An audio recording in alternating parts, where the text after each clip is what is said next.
Chanter Gainsbourg pour Duquesne, Philippe Duquesne, c'est un vrai fantasme quand même. Hein. Il faut bien. Alors, nous accueillons Stéphane Zagdanski. Alors, Zazie Zagdanski, en plus, vous signez Zorro. J'aime bien Zorro, oui. Ouais. On croit toujours que j'aime pas du tout la télévision, parce que, je sais pas pourquoi d'ailleurs, alors que ma meilleure leçon littéraire que j'ai jamais reçue, elle vient de Zorro.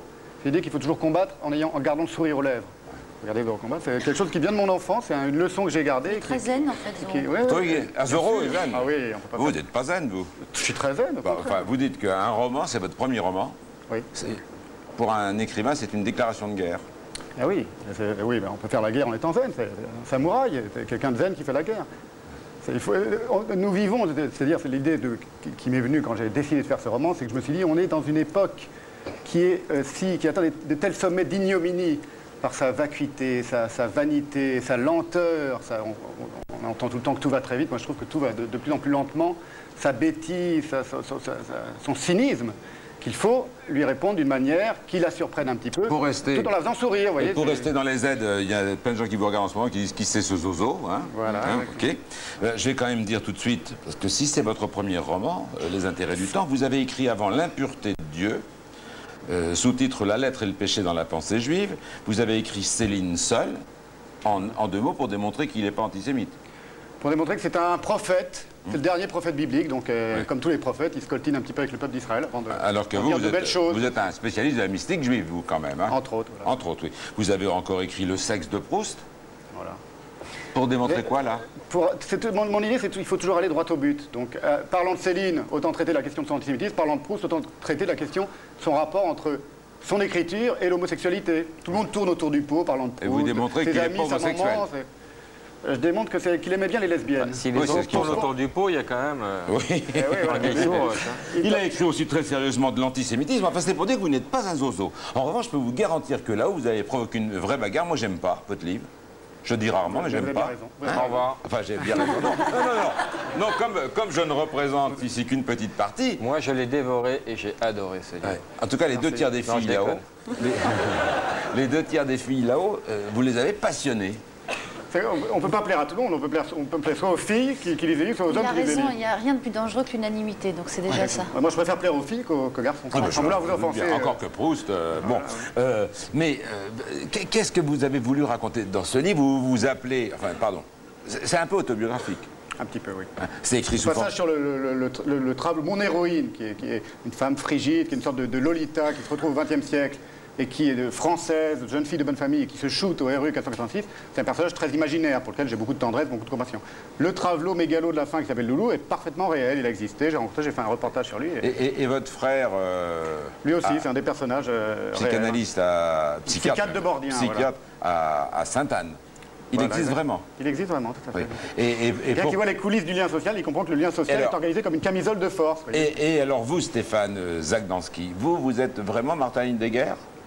Non, parce que pour la bonne raison, Martin Heidegger, c'est un penseur immense du XXe siècle et c'est un hommage que j'ai voulu lui rendre. C'est de la modestie, finalement. Tout le monde croit que c'est de la mégalomanie. J'ai voulu rendre un hommage comme quand on appelle son enfant d'après le nom de quelqu'un qu'on aime bien. Voilà. Enfin, c'est vous, Martin. Ah, c'est un peu ma vie, en effet. Oui, d'accord, donc vous rêvez d'être Martin Heidegger? Absolument pas, non, au contraire. D'abord, c'est un philosophe et moi, je suis un écrivain. Ah non, vous êtes philosophe, vous aussi. Je suis romancier et, si vous voulez, j'aime penser. Voilà.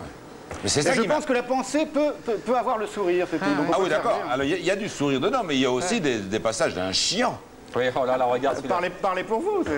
Non, mais enfin, vous en faites... Le monde s'est divisé, étonnamment, entre ceux qui ont beaucoup aimé les passages philosophiques et le passage chiant. Hop.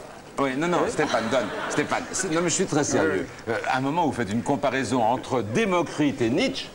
Et qui va intéresser les passionnés de Démocrite et Nietzsche. Je vous dis, les gens qui... Je vais vous expliquer. J'ai voulu faire quelque chose qui soit comme un diamant avec de multiples facettes, voilà, pour attaquer sur tous les fronts.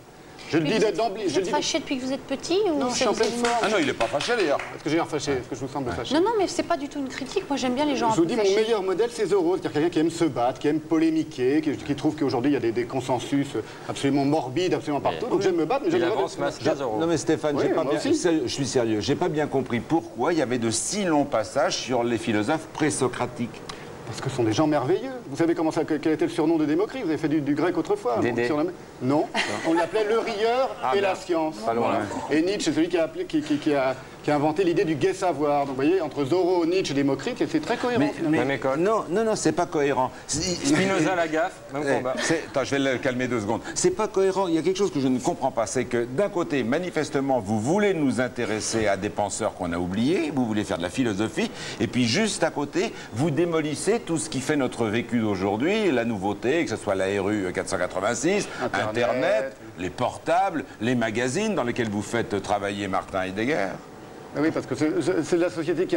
La bataille est perdue d'avance, si vous voulez. La société l'emportera toujours. Donc je prends une cause perdue et j'essaye de batailler avec le plus de vivacité, le plus de profondeur possible. Il faut séduire tout le monde. Il faut être capable de séduire une jeune secrétaire et un vieux philosophe chiant et poussiéreux. Voilà. Mais il n'a pas aimé le vieux philosophe chiant et poussiéreux. Bah si, il y a des passages que j'ai bien aimés. Tiens, je te donne une devinette à toi. Vas-y. La tiède guimauve, la limace assoupie, le petit champignon capuchonné, le bouillant fer à friser, la manite vénéneuse, le stitographe rougeoyant prêt à cracher sa pulsation d'encre. C'est quoi? Le préservatif? Ah bah non, Ah, vous voyez, trop influencé par la télévision. Le sexe? c'est carrément le sexe de l'homme. Oui, c'est... Oui. Avouez qu'il le dit pas normalement, lui. Hein. Les braquements. Faire rentrer au plus vite... faire rentrer au plus vite l'indécent poulpe gigoteur dans le rang amolli des détumescents. Que vous êtes en train de décrire une scène qui est une scène qui, je crois, à ma connaissance, c'est la première fois qu'on décrit ça dans l'histoire de la littérature, c'est un rapport sexuel entre un homme et une femme frigide. Ça ne s'était jamais fait. Enfin, c'est un poulpe dans le slip, c'est pas un... Oui, bah, c'est pour ça. C'est un veto qu'il faut voir. En tout cas, on comprend que ça devienne vite détumescent. Mais absolument pas. C'est au contraire. C'est-à-dire que si vous voulez, pour résumer en une phrase, tous les dialogues philosophiques, comme ça les gens n'ont plus besoin de les lire, l'image est frigide et le verbe est voluptueux. Donc, c'est quelqu'un qui regorge de métaphores. C'est mon narrateur, c'est pas moi. Et dégorge souvent aussi, d'ailleurs, pardonnez-moi. Bon. Là, c'est pas moi. Hein. Ça, c'est moi, parce que je l'ai lu quand même, mais j'ai eu du mal. Les femmes qui ont de l'oreille, ça les fait jouir immédiatement. Ah bon, ça s'appelle les intérêts du temps. Vous n'avez pas joué, sinon vous seriez... Toi qui es musicien. Personnellement, ce qui me concerne, ça Tu vas nous lire un passage. Ça s'appelle les intérêts du temps. Il s'appelle, lui, Stéphane Zagdanski. Je suis sûr que si vous le lisez, vous aurez au moins de bonnes raisons ensuite ou de lui en vouloir ou de l'adorer. C'est ce qui s'est passé pratiquement dans toutes les critiques qu'on a lues dans les journaux depuis 3 mois. En tout cas, je suis ravi qu'on vous ait présenté ça parce que, pour une fois, on ne dira pas que j'aime tout le monde. Je vous remercie de ne pas m'aimer, c'est la preuve, je vous dis, d'une hétérosexualité triomphale comme celle de Proust, voilà. En cela, vous êtes... C'est la première fois qu'on me compare à Proust et j'en suis ravi. C'est dans la collection de l'infini de Solers, hein, l'ami Solers. Ah bah tout s'explique. Merci Stéphane. Merci à vous. Mesrahi tout de suite. Mais bravo quand même, faut oser, hein.